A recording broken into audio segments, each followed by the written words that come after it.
ನಯನ ಮನೋಹರಿಯೇ ಪ್ರಿಯ ಸುಂದರ ವದನಿ ನಯನ ಮನೋಹರಿಯೇ ನಯನ ಮನೋಹರಿಯೇ ಪ್ರಿಯ ಸುಂದರ ವದನಿ ನಯನ ಮನೋಹರಿಯೇ ಮಂದರ ಗಿರಿಧರ ನರಸಿ ದಯಾಮಯಿ ಮಂದರ ಗಿರಿಧರ ನರಸಿ ಕಮಲಮುಖಿಯೇ ಸುಂದರಿಯೇ ಆನಂದ ಜೊತೆಯೇ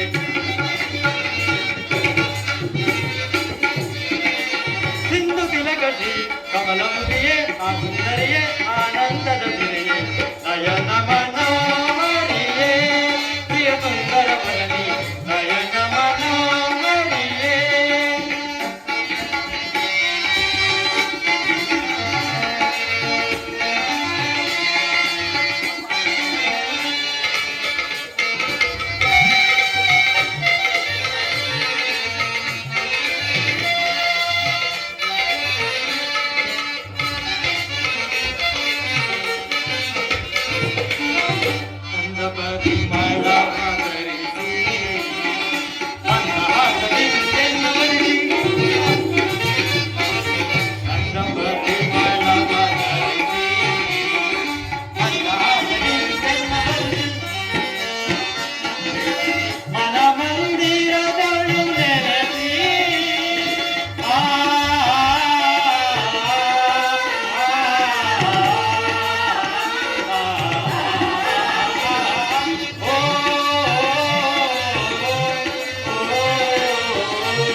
ಚೆಲುವಿನ ಧಾರೆಯ ಒಲವನ್ನು ತೋರುವ ಎಲ್ಲೊಂದು ನೀಲಾಂಬರಿ ನಯನ ಮನೋಹರಿಯೇ ಪ್ರಿಯ ಸುಂದರ ವದನಿ ನಯನ ಮನೋಹರಿಯೇ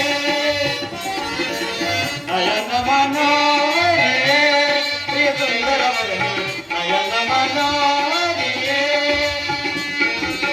ಮಂದರ ಗಿರಿಧರ ನರಸಿ ದಯಾಮಯಿ ಮಂದರ ಗಿರಿಧರ ನರಸಿ ದಯಾಮಯಿ ಸಿಂಧು ತಿಲಕಟಿ ಕಮಲಮುಖಿಯೇ ಸುಂದರಿಯೇ ಆನಂದದ ಸಿರಿಯೇ ಸಿಂಧು ತಿಲಕಟಿ ಕಮಲಮುಖಿಯೇ ಸುಂದರಿಯೇ ಆನಂದದ ಸಿರಿಯೇ ನಯನ ಮನೋಹರಿಯೇ ಪ್ರಿಯ ಸುಂದರ ವದನಿ ನಯನ ಮನೋಹರಿಯೇ ನಯನ ಮನೋಹರಿಯೇ ನಯನ ಮನೋಹರಿಯೇ.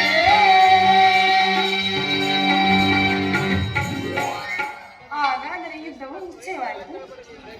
ನಾನು ಮೊದಲೇ ಹೇಳಿದರೆ ಈ ಯುದ್ಧವೆಂದರೆ ನಿಮ್ಮ ಹೃದಯ ನಡೆಯುವುದು ಉಪಾಯವಿಲ್ಲ ಪ್ರೇರಣೆ. ಯುದ್ಧವೆಂದು ಅನಿವಾರ್ಯ. ಆದರೆ ಇದು ವಿಶ್ವ ಜಗತ್ತಿನಲ್ಲಿ ಎಂತಹ ಯುದ್ಧ, ಅತ್ಯಂತ ಹತ್ಯಾಕಾಂಡ. ಒಂದು ಕಡೆ ಕೌರವರ 11 ಅಕ್ಷೋಹಿಣಿ ಸೈನ್ಯದಳು ಭೀಷ್ಮ, ದ್ರೋಣ, ಕರ್ಣ, ಕೃಪ, ಅಶ್ವತ್ಥಾಮ ಮುಂತಾದ ಮಹಾರಥಿಗಳು. ಮತ್ತೊಂದು ಕಡೆ 7 ಅಕ್ಷೋಹಿಣಿ ಪಾಂಡವರ ಸೈನ್ಯವು. ಈ ಯುದ್ಧವು ಮುಗಿದ ಮೇಲೆ ಮಾನವನ ಜಗತ್ತಿನಲ್ಲಿ ಅದೆಷ್ಟು ಜನ ಜೀವಂತವಾಗಿ ಉಳಿಬರು? ಯುದ್ಧ ಯುದ್ಧ, ಅನಂತ ಪ್ರಳಯ, ಅಸೀಮ ಧ್ವಂಸ. ಪ್ರೇಮವು